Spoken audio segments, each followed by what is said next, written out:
Hi, so I will use the heart failure as an example. So this is from the syllabus, indicates the date and the time for the class and what will be covered on that day. So I'm going to use the heart failure as an example where the readings from these chapters, the students are asked to do the modules before they come to the class. And so the cardiovascular 2, which will cover mainly heart failure and basic dysrhythmia, plus some practice questions. This has to be done before they come to the class, and we can check that on Sakai. Now in class we do a quick review of these subjects and answer questions that the student may bring, and then we do the case studies. As far as the clinical, it's separate, but so I'm gonna only talk about the didactic part here. So in chapter, for example, if I go to page Burst, which is the book, which is the electronic version of the book, in a chapter that I talk about heart failure, then I do my job. As a faculty, you have to do the reading before the students, and more than the students actually do. And so as I mentioned before, I do the highlights and color codes, with the yellow meaning essential and the green means important and the red means minor, will come again, or was covered before, and so on. And plus I give also, wherever there's an important highlight, I add a note. And so this is what the student will see. They see where, of course, they need to do the whole reading, but this is what they need to focus on. This is a statement that they must know. And when they click on the notes, also they can see what I want them to to know. Also they can view from here the highlights. If they click on this tab, they can see all the highlights and also color coded. So they have to go through the chapter and read everything and focus on the highlight. Okay, the same time, this follow the next step is to do the guided readings, and they can do it at the same together with the readings. For each chapter I send them about 100 questions, okay, that all covers again the essential area and the important area. And so in order for them to answer these questions, they have to read and understand the highlighted area. So they go hand by hand. It's not extra, they have to correlate. So by doing the readings and doing again answering these questions, they, I would say, have about 30% understanding or grasping of the contents. The third step will be for them to go to the Sakai. And in Sakai, I have the modules. So they go, for example, for heart failure module here. And so there are the learning outcomes. And I have the entire lecture that I used to give before when I used the traditional way.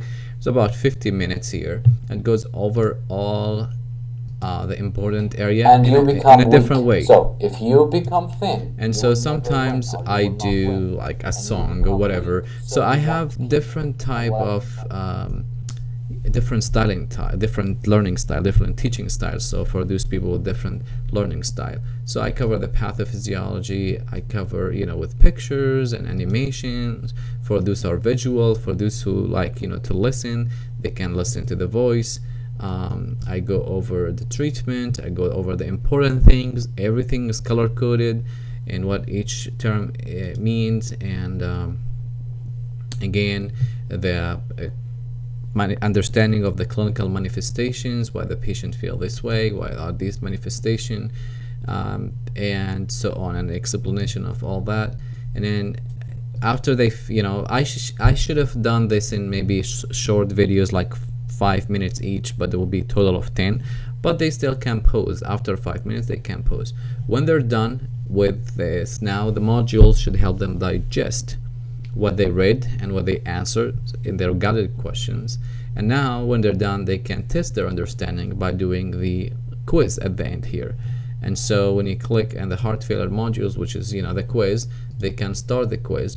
Now there's about 21 questions again on the major areas, and as they go through them they can answer. And this is a kind of study mode, and so I allow them to show the feedback immediately so they can know if they pick the right answer or the wrong answer, and what is the correct answer and why. And they can continue to do all of them And so this is another style of learning. So far we talked about visual, we talked about auditory, we talked about people who like to learn from questions, people who like to learn from reading the actual book and highlighted, people who again like to know by guided reading questions, and so on. Now in the class we then go over the topics, and I use a framework that I created or formulated, and it mainly covers the definition of the disease, going over the basic pathophysiology, followed by identifying the risk group, and then again by understanding pathophysiology, connect the clinical manifestations that you would see at the bedside and the health history that you will hear from your patients as related to the risk group and the pathophysiology, and then after that go over the medical treatment and focus on generally understanding medical treatment, but definitely comprehending and analyzing and applying the clinical interventions that's related to these medical treatment, whether it's a medication or surgery or procedure and so on. And then we do extensive nursing care focusing on the physiological integrity, psychological integrity, pharmacological implications, and patient education, safety and risk reduction, and health promotion.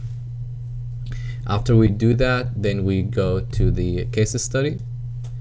And so here's I go to case study and I go to the heart failure.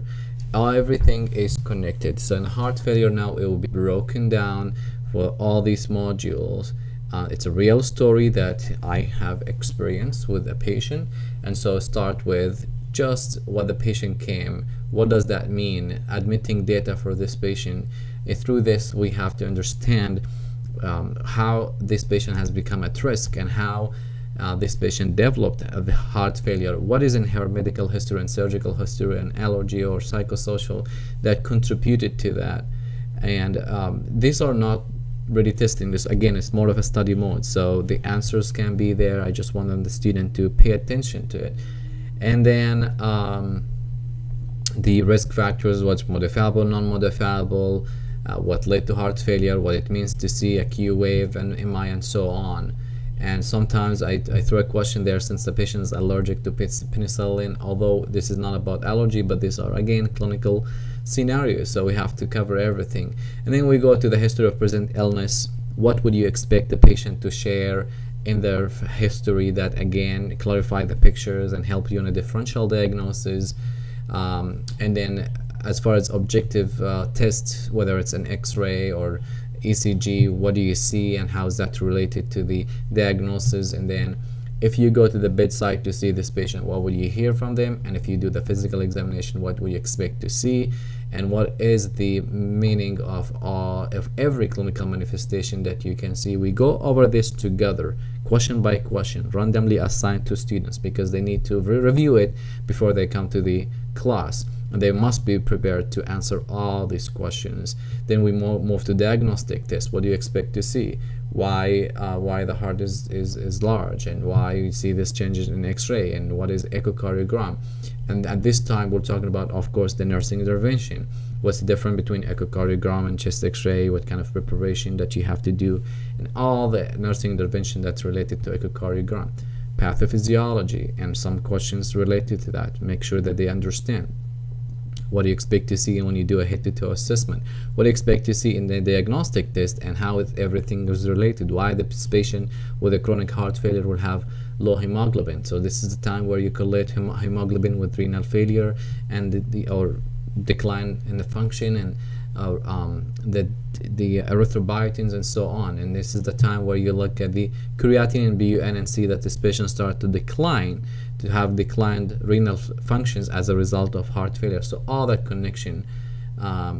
This patient has atrial fibrillation. She's taking Coumadin, so that makes sense to see the PT-INR elevated, and that poses the risk for bleeding and so on.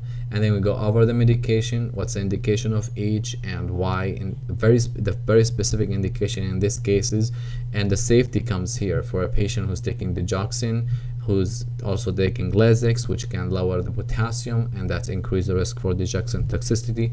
So we bring all this together, and then we do a complete analysis based on all these areas for all the possible questions and all the possible needs that this patient will have, and go from there. So by doing this, again, the patient read, answered questions, tested themselves before they came to the class, and participated.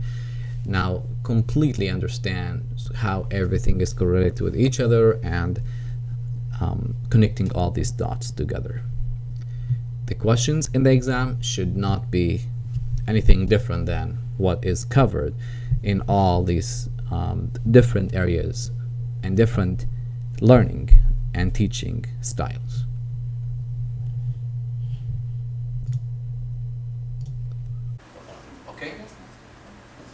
Okay, so diabetes. What's the meaning of diabetes, dictionary-wise? Uncontrolled blood sugar. Decrease or what is it? Decrease blood sugar, increase blood sugar, It's uncontrolled blood sugar. uncontrolled Because it could high be- blood sugar. Okay, so we have high blood sugar. Okay, so diabetes. Always say diabetes mellitus, because diabetes itself, it doesn't only mean. Well, I mean, people usually say diabetes, but we have different kinds of diabetes. Later you will learn diabetes insipidus and different kinds. So DM, or diabetes mellitus, again, it's a condition with high concentration of glucose, okay, uncontrolled. Now, if you eat a large meal, you will have immediately after that a high concentration of glucose. That's not the diabetes we're talking about. We're talking about a syndrome here, right? A syndrome means multiple symptoms that's related to this pathophysiology. Okay, now we have two types of diabetes mellitus, which type 1 and type 2. They used to call it insulin-dependent diabetes mellitus and non-insulin diabetes.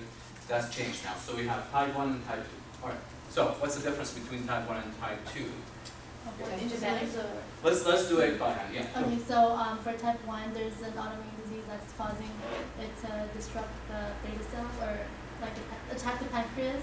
So then there's not enough, or it's attacking the beta cells, so it doesn't produce insulin. Very good. Let's go back from anatomy. So now you understand why we do these prerequisites. Do you remember this thing on your left side? Yeah. And what it's called? Pancreas. Pancreas. And it has two functions. There's the digestive and the exocrine, and we have the endocrine. And we're going to focus mainly on the endocrine in the area called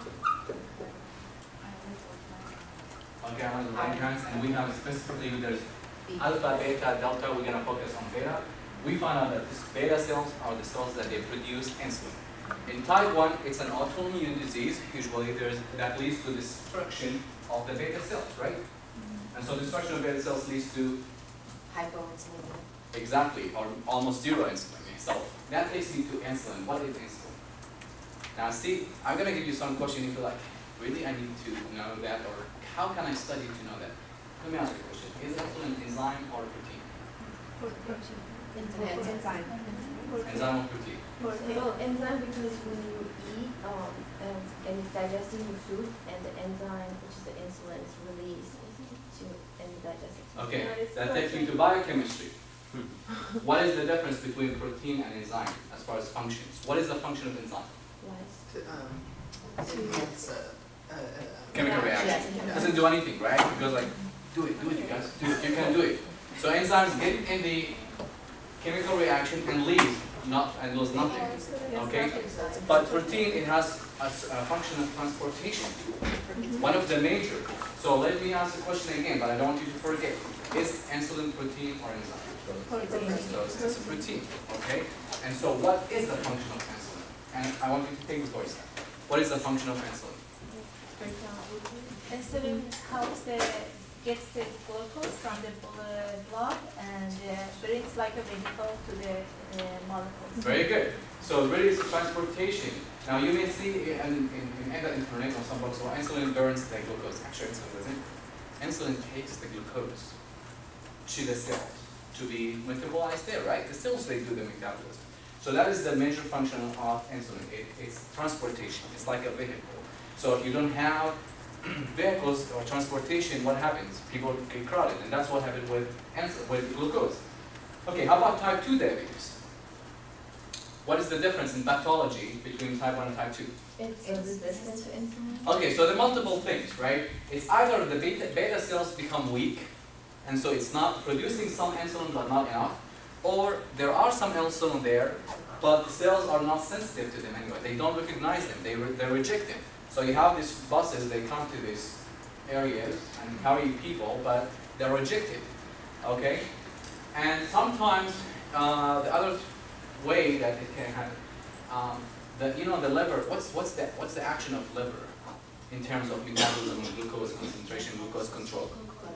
Glycogenesis, okay, which means the production of glucose from something that's not carbohydrate, right? Like fat and so this is normal physiologically. So I'm sure you have experienced this. You're hungry, you're in my class, and you're not getting grades. Really hungry, and then 30 minutes later say, okay, let's take a break, you're not hungry anymore. Yeah. And so the hunger system has to do, our hunger feeling has to do with the concentration of glucose. Your brain cannot store glucose, and will wait, and wait for you to eat. The liver said, okay, this guy is not eating, so we have to use what we have stored, and so on. Now, if this goes uncontrolled or out of control, when there's no need to produce that glucose, even if you have normal insulin, then you have high blood sugar. Do you see the pathophysiology here? Okay. Now, the differentiation between them is important. Now, when you understand the pathophysiology, now you know, for example, an autoimmune disease is something you are born with. And so, what is the onset of type 1 diabetes usually? It's like when they're children. When they're young, okay, or before the age of 30 in general. And in general, type 2 usually comes later in life, like after the age of 30. Because a lot of the risk factors and that leads to type 2, it has to do with lifestyle and genetics later. But type 1, you're born with it, okay? So the onset, again, it's pretty rapid in type 1, right? You're born with low sugar, with low insulin already, so it shows early in life. The symptoms they come fast. But type 2, it takes sometimes years with uncontrolled, unhealthy diet and lack of exercise and some other factors that eventually will lead to the pathophysiological changes that lead to high concentration of glucose. So, let's do our framework. So we start with definition, and in second we understand now the pathophysiology, the difference between them. When you understand the pathophysiology, now you are able to recognize who is at risk. So who is at risk for type 1 diabetes? People who have it. Genetics at the time, because it's not autoimmune, so it has to do with their genes. It's really, that's mainly it. And remember, as far as genetics, if you have it in an extended family, your chance is low. If you have it in your immediate family, your chance is higher. If your twin has it, your chance is even higher. And that goes for any disease that has to do with genetics. The same thing like for breast cancer. Any woman has the chance to get cancer is about 10 to 12% in the lifetime. This number double, become 25 if you have a mother or sister, and become 50 if you have a twin sister. So that's how it's for genetic. Let's talk about type 2 diabetes. Who is at risk for type 2? Sedentary. Okay, so obesity, obese people, because again, as you know now, glycogenesis is basic production of glucose from fat. Okay, sedentary lifestyle with lack of exercise, especially with unhealthy diet. When this combination of that, there's some medication can lead to that. Yeah. Some hormonal changes can lead to that. Diabetes, pregnancy. We have a type of diabetes called gestational diabetes, which is diabetes that occurs during pregnancy. It usually is gone after pregnancy, but research says the chance to get diabetes, real diabetes later in life, is about 10% or so or higher within the next 10 years. You'll learn more about that in OB when the baby is born baby. Keep that in mind. So it's higher after pregnancy? If they had it during pregnancy as a gestational, their chance to get diabetes there's a chance they get diabetes later in life. Okay, anything else about risk factors? Yes? I know they said like trauma of the pancreas. Very good. Actually, a pancreatitis infection or trauma of the pancreas or losing pancreas or pancreatic cancer, any disease that could be closer to the beta cells. Yes? Hypertension. Very good. Frequently use of corticosteroids and different kind of medication, cortisol, increase of cortisol level. Now you know there's some hormones that counteract to the insulin, like glycogen, right? And cortisol. Cortisol has to do with the stress. This is the test of choice to, if somebody is in high stress, especially in the morning, when you test the cortisol level, you find it high. So, if you have had a very stressful lifestyle for a long time, you can get diabetes. Maybe it might fall. So, stress management is important, okay? Alright, so, let's see. Now, the next step is how we confirm the diagnosis of diabetes. Okay, so in order, by the way, we could test the insulin in the blood and see if we have insulin or not. But that's not the reliable way to do it. Because again, it's one shot is not enough. So in order to evaluate the pancreas of course, and the insulin, we measure the blood sugar. It's easier, more reliable, more accessible. Now we have multiple ways of doing it. Before we talk about numbers, let's think about this.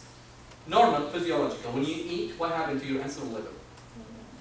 It goes up, right? Because you need more transportation now. You have more people available, so we need more buses to take. Okay? And then during, an hour later, start going down, and then when you're done or during sleep, it goes down. Okay. So just right after you eat, we expect that blood sugar will be high, a little higher than normal. So we've decided, okay, we have fasting blood sugar, which you take the blood sugar after a long while of not eating, about 8 hours. And we have random blood sugar, which basically any time of the day after you eat. And then we have found another very reliable and the most important, and the one that we use in diagnosis, which is hemoglobin A1C. Very good. HbA1c. Now, what is HbA1c? What is this number? It measures how many of your blood cells have been damaged by, the hemoglobin has been damaged by sugar. They have the blood sugar in there for a long time. Okay, now the RBCs, they carry glucose, right? But there is a percentage, there is a limit of how much. Now they carry more than that, that means it's just available in the blood, and that's why they are saturated with it. Okay, now A1C is measured as a percentage, so that's the percentage of red blood cells that's being affected or being saturated. What is the percentage, the normal percentage of 6.5. Around 6.5 or lower than that. We like it to be, below that. Okay. Now, if you have anything above that, then you have the risk, and then the diagnosis. Okay. There's a calculation. You don't have to memorize that, but I think when you do the algorithm, it's 28.7 times. I have it in the times the A1C minus 47.4, something like that. So that gives you the number. But what I want you to know that this number, it tells you basically, when you convert it to this equation, it gives you the average of the blood sugar for this patient over the last 3 months. Why 3 months?